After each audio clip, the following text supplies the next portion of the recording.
안녕하십니까. 이번 주 슈픽은 지난달에 나온 대법원 판례, 해고 사유 어디까지 기재해야 하는가에 대해서 같이 한번 정리해 보겠습니다. 그 사건 결을 잠깐 보면 보시는 대로 회사가 해고 통지를 하면서 해고 사유를 이렇게 기재했습니다. 담당 학생들에 대한 부적절한 신체 접촉 및 발언으로 다수 학생들에게 불쾌감이나 수치심을 느끼게 하였다. 이게 이제 해고 사유로 적시가 된 거죠. 여러분 어떻게 생각하시나요? 여러분이 이 대상자에 있다면, 해고 대상자였다면 이 정도 기재한 걸 가지고 내가 어떤 이유로 해고가 되는구나라는 것을 어떻게 뭐 좀 인정을 하시겠습니까? 아시는 것처럼 이것이 문제가 되는 이유는 근로기준법 제27조에 보면 이렇게 나와 있잖아요.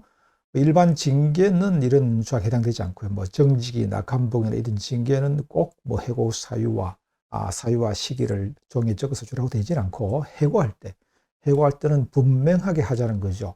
그래서 사유를 반드시 이제 기재해서 서면에 종이에 기재해서 주게 되어 있는데 문제는 뭐 법에서 어느 정도까지 상세 기재되는 데 대해서는 없는데 이제 법원의 판례가 이를 어떤 경우에는 뭐 인정을 했고 어떤 경우는 부인을 하고 뭐 이런 것인데요. 자, 관련해서 이 건에 대해서 대법원 판례와 최종심 대법원 판례와 그 원심 이 고등법원 판례가 달리 봤습니다. 그걸 한번 간단히 볼까요? 먼저 원심 즉 서울고법에서는 이걸 부인했어요. 해고 사유를 제대로 기재하지 않았다라고 했습니다. 자, 보시는 것처럼 이렇게 돼 있네요. 해고 사유가 어떻게 기재되었다?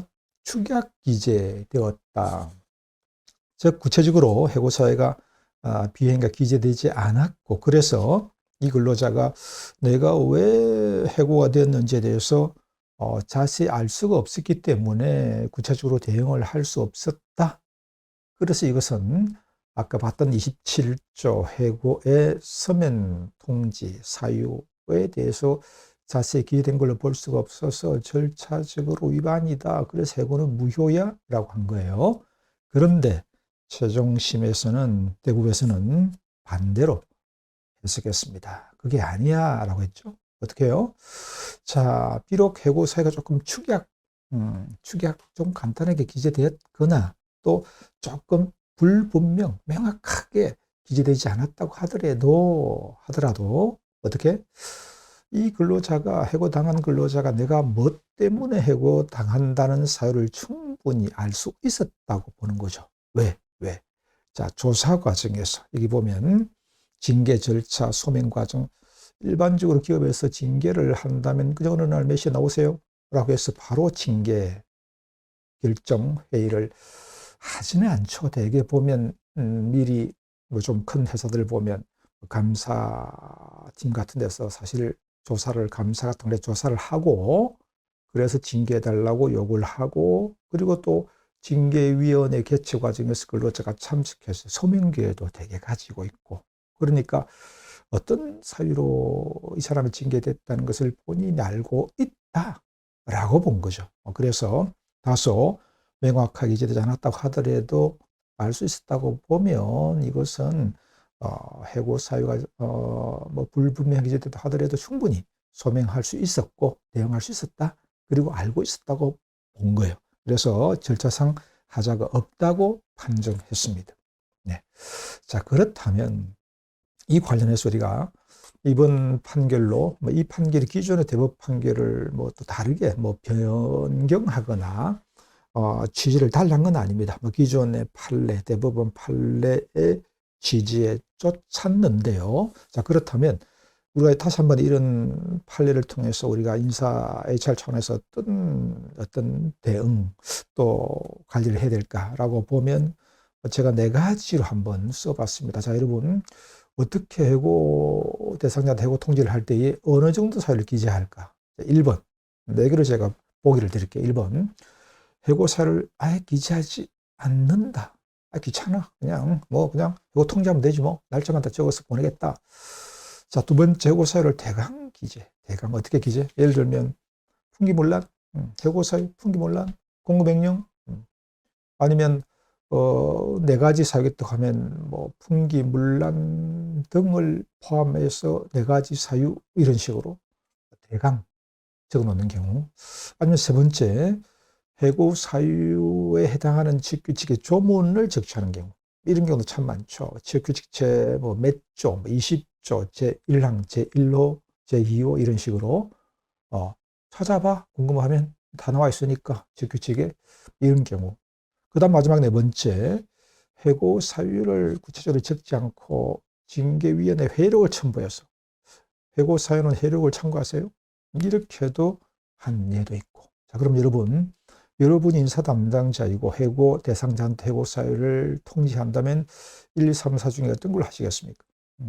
자, 만약에 첫 번째를 한다면 2021년 2월 25일, 1년 전이네요. 대법원 판결에서 이건 부인합니다. 비록 해고 대상자가 해고된 사람이 자기가 해고 사유가 뭔지를 명확하게 알고 있다고 하더라도 해고 통지서에 아예 사유 자체를 기재하지 않았다면 무효다라고 봤어요. 그러니까 일본은 좀 달리 본 거죠. 비록 대상자가 해고 사유를 알고 있었다고 하더라도 아예 기재하지 않은 것은 절차 위반이다. 해고는 무효다. 이렇게 본 거니까 아예 적지 않는 것은 문제가 있죠. 자, 그럼 2번, 3번, 4번은 아예 적지 않은 게 아니고 대강 기재했거나 조문만 기재했거나 아니면 회력을 첨부한 케이스인데요. 이건 어떻게 봐야 될까요? 이건 대법원에서 비록 이렇게 했다고 하더라도 실제 이 근로자가 우리 앞에서 본 것처럼 실제 이 근로자가 자기가 어떤 사유로 해고되는가를 충분히 알고 있고 그리고 충분히 그에 대해서 방어권을 행사할 수 있는 소명도 하고 했다면 서면 통지 하자가 없다라고 본 예. 자, 이렇게 봤어요. 자, 그렇다면 여러분 HR 담당자로서 해고 대상자한테 해고 사유를 통지한다면 여러분 2번, 3번, 4번 중에 1번을 하면 아예 안 되는 거고 2번, 3번, 4번 중에 뭘 하실 거예요? 제 질문이 좀 이상합니다. 2번, 3번, 4번으로 하실 거예요? 네. 그러면 안 되죠. 자, 지금 이 2번, 3번, 4번으로 하더라도 나중에 입증만 되면 이 근로자가 충분히 해고사유 알 수 있었고 충분히 방어됐고 뭐 입증이 되면 회사가 이겼지만 즉 절차 위반으로 보진 않았지만 결국 인사 담당자로서 자기 역할을 소홀한 거죠. 왜 이렇게 할까요? 저는 가끔 이런 사건을 접해보면 제가 노동의 사건을 하면서도 이런 사건이 올라오면 이건 이 사람을 징계할 게 아니고 그 인사 담당자를 징계해야 된다. 회사가. 어떻게 해고 사유를 통지하면서 대강 적당히 기재를 하냐 말이에요. 구체적으로 써야죠. 그래서 결론적으로 뭐냐 제가 밑에 이렇게 어떻게 어디까지 기재하는 게 좋을까. 2, 3, 4도 이렇게 하면 안 돼요. 이거 뭐 설사 나중에 대법 소송 가서 법원은 소송 가서 회사가 이겼다고 하더라도 인사 담당자 역할을 제대로 못한 거죠. 왜 이렇게 애매하게 해서 분란을 일으키고 갈등을 조장하고 또 법적 분쟁에 휘말리게 만드냐 말이에요. 인사 담당 징계받아야 되는 오히려. 자, 어떻게 기재하라고요? 정확하고 명확하고 구체적으로. 공금횡령 이렇게 적지 말라는 이야기예요. 공금횡령 어느 정도 얼마를 횡령했다는 것을 구체적으로. 즉 누가 보더라도 이 사람이 어떤 이유 때문에 해고된다는 것을 알 수 있게끔 명확하게 구체적으로 적으면 되죠. 그게 뭐가 그렇게 힘든 일인가, 그죠? 네. 그래서 정리하면 2, 3, 4라도 하시면 안 된다. 이렇게 하지 마라. 명확하고 구체적으로 적시하라. 이것이 HR 담당자로서의 정확한 처리 방식이라고 생각을 합니다. 이상으로 지난달에 나왔던 해고 사유 어디까지 기재할 것인가에 대한 대법 판례를 정리해 봤습니다. 참고되길 바랍니다.